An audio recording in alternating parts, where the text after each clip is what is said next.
నమస్తే ఫ్రెండ్స్, ఈరోజు వార్త ఏంటంటే మార్చిలో 10th క్లాస్ ఎగ్జామ్స్ జరిగాయి. రిజల్ట్స్ కూడా మార్చిలోనూ ఏప్రిల్లోనూ వచ్చాయి. 1,15,000 పైగా స్టూడెంట్స్ ఫెయిల్ అయ్యారు.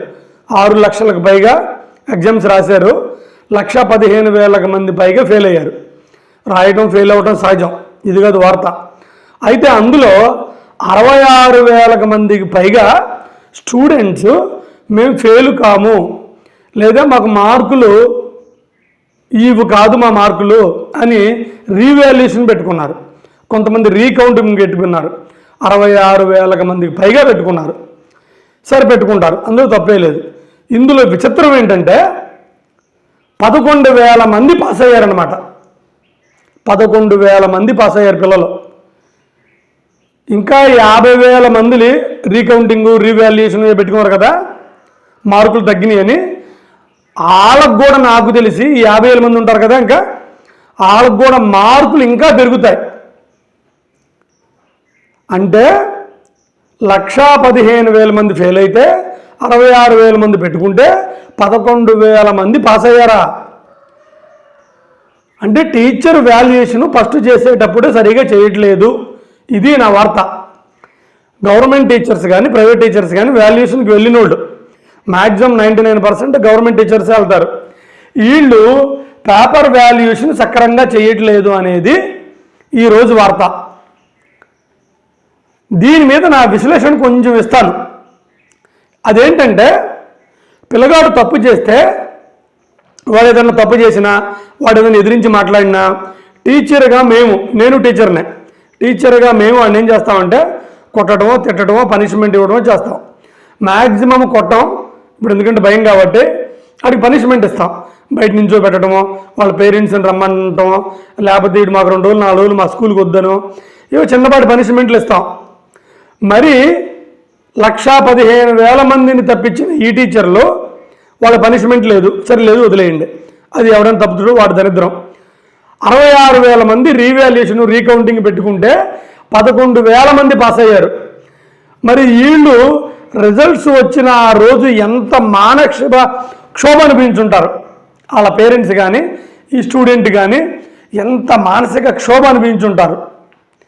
మరి ఈ మానసిక క్షోభకి గురి చేసిన ఈ టీచర్స్కి పనిష్మెంట్ ఏది లేదు. నాకు ఇంకో డౌట్ కూడా ఉంది. ఈ 50,000 మంది 66,000 మంది రీకౌంటింగ్ పెట్టుకుంటే 11,000 మంది పాస్ అయ్యారు. ఈ 50,000 మందికి సరిగా ఇంకా వాళ్ళకి ఏం రాలేదు కదా, మార్కులు పెరగలేదు, ఏమీ లేదు. నాకు ఒక అమ్మాయి పంపించింది. ఆ 50,000 మందిలో ఈ అమ్మాయి ఒకటి డేగల, ఇంటి పేరు నాకు డేగల గుర్తు, అమ్మాయి గుర్తులేదు, ఆ పేరు గుర్తులేదు. ఆ అమ్మాయి నాకు పేపర్ పంపిస్తే అందులో నేను ఇంగ్లీష్ టీచర్ని 2 మార్కులకి ఆన్సర్ రైట్ అని వాళ్ళు కొట్టేశారు. అది చూడకుండా కూడా అలా గీత కొట్టేశారు అంతే. 2 మార్కులకి ఒకదానికి ఇంకో దానికి 1.5 వేయచ్చు, దాన్ని కొట్టేసి అవతల పడేశారు. అంటే ఈ 50,000 మందిలో కూడా మార్కులు ఇంకా చాలామందికి పెరుగుతాయి. మరి వీళ్ళు వాల్యుయేషన్ ఎలా చేశారు, అది నా డౌట్. అంటే దగ్గర 66,000 మంది పాపం వాళ్ళు మాకు సరిగా వాల్యుయేషన్ జరగలేదు, కౌంటింగ్ జరగలేదు అని పెట్టుకున్నారు. 66,000 మందిని బాధకు గురి చేసిన వీళ్ళకే పనిష్మెంట్ ఇస్తారు. నాకు చెప్పాలనిపిస్తుంది, అసలు టీచర్లో మీరు ఎలా వాల్యుయేషన్ చేస్తారు? నేను టీచర్ని చెబుతున్నా.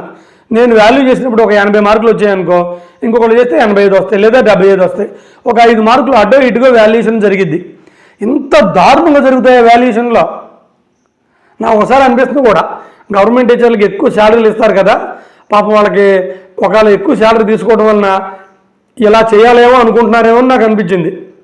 ఎక్కువ శాలరీలు తీసుకొని వాళ్ళు హ్యాపీ డిఏలు తీసుకొని మంచి టూర్లకు వెళ్ళిపోదాం, లేకపోతే ఇంకోటి వ్యాపారాలు చేసుకుందాం అని ఆ భ్రమలో ఎక్కువగా ఉండిపోయి వాల్యుయేషన్ సరిగ్గా చేయట్లేదేమో అని నాకు అనిపిస్తుంది అంతే.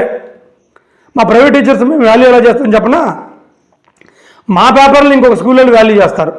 ఇప్పుడు నేను ఒక కార్పొరేట్ స్కూల్లో చేస్తున్నాను అనుకోండి, వీళ్ళు ఈ పేపర్లు ఇంకొక స్కూల్కి పంపిస్తారు. వాళ్ళు వాల్యూ చేస్తే 5 మార్కులు అటు ఇటుగా వస్తాయి అంతే. మరి ఇంత దారుణంగానా? ఒక అమ్మాయికి 28 మార్కులు, రివాల్యుయేషన్ పెట్టుకుంటే 96, ఒకరికి 11, రివాల్యుయేషన్ పెట్టుకుంటే 85. ఇంత దారుణంగా వస్తే మార్కులు అసలు ఆశ్చర్యం ఇది. అది ఒక గవర్నమెంట్ టీచర్లకే సాధ్యం. 20 మార్కులు వేసి రీవాల్యుయేషన్లో 90 మార్కులు వేయాలంటే వాళ్ళు గవర్నమెంట్ టీచర్లే అయి ఉండాలి. ఇంకో దాంట్లో 11 వస్తే మళ్ళీ 85 రావాలంటే వాళ్ళు గవర్నమెంట్ టీచర్లు వాల్యూ చేస్తేనే అలా వస్తాయి. వాళ్ళు అద్భుతం, వాళ్ళు మహా అద్భుతం. వాళ్ళు శాలరీలు బాగా ఎక్కువ తీసుకొని ఇంకా మాకు సరిపోవట్లేదు, మాకు డిఏలు పిఏలు రావట్లేదు అని వాళ్ళకి నచ్చకపోతే గవర్నమెంట్లను కూడా మార్చే సత్తా ఉన్న అద్భుతమైన మహావీరులు వాళ్ళు. గాళ్ళెందుకు సరిగ్గా వాల్యూ చేస్తారు?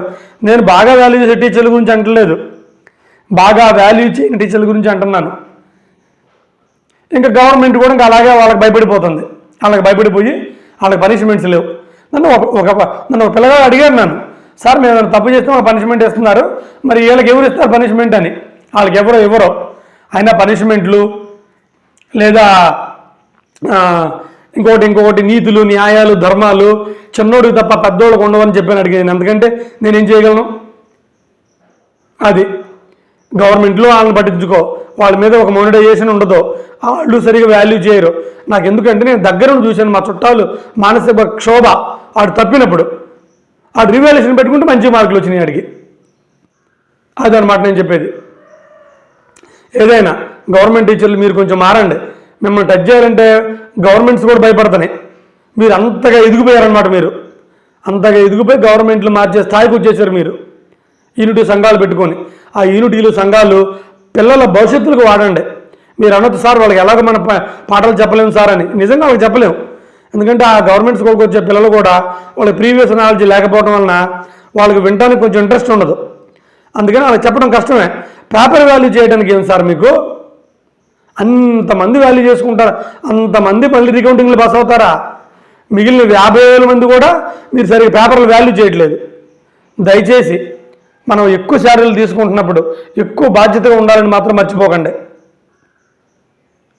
ఎందుకంటే మీరు అనుకోవచ్చు సార్ ఇప్పుడు ఏంటి తప్పు ఏంటని. సార్ తప్పు ఏమీ లేదు సార్. ఆ తప్పు జరిగినప్పుడు మీరు సరిగా వాల్యూ చేయకపోతే వాడికి మార్కులు తరగడమో పెరగడమో కాదు నష్టం. ఇక్కడ టీచర్లు సరిగా వాల్యూ చేయకపోతే ఒక వారం 10 రోజులు పిల్లగాడి క్షోభ, పిల్లగాడు ఎక్కడ చచ్చిపోతాడు అని అమ్మా నాన్న వాళ్ళని కాసుకొని తిరుగుతూ ఉంటారు పాపం. పేరెంట్స్ కూడా మీకు తెలియదే ఉంది, ఆ చుట్టుపక్కల పేరెంట్స్ కూడా ఆ ఫెయిల్ అయిన విద్యార్థి తల్లిదండ్రులని కొంచెం చుట్టుపోటు మాట్లాడుతూ ఉంటాం. వాళ్ళు తలెత్తుకొని తిరగలేకపోవటం. మీరు సరిగా వాల్యూ చేయకపోతే దానికి వచ్చే నష్టం నిండు ప్రాణాలు బలవుతాయి. ఒక వారం 10 రోజులు పిల్లలు అల్లాడిపోతారు, పేరెంట్స్ అల్లాడిపోతారు. ఆ మానసిక క్షోభ లక్షలు శాలరీలు తీసుకున్న మనకు అర్థం కాకపోతే సార్, కానీ వాళ్ళ దగ్గరుండి చూసే మంచి టీచర్లకు అర్థమైద్ది, మంచి మనుషులకు అర్థమైద్ది. దయచేసి పేపర్ వాల్యూస్ని కరెక్ట్గా చేయండి. ఒక 5 మార్కులు అటు ఇటు పర్వాలేదు, మరి ఇంత డ్రాస్టిక్ చేంజ్ లేకుండా సక్రమంగా వాల్యూ చేసి పిల్లల మానసిక క్షోభకి గురికోకుండా చేయమని నేను టీచర్లను వేడుకుంటూ సెలవు తీసుకుంటున్నాను. జై స్టూడెంట్.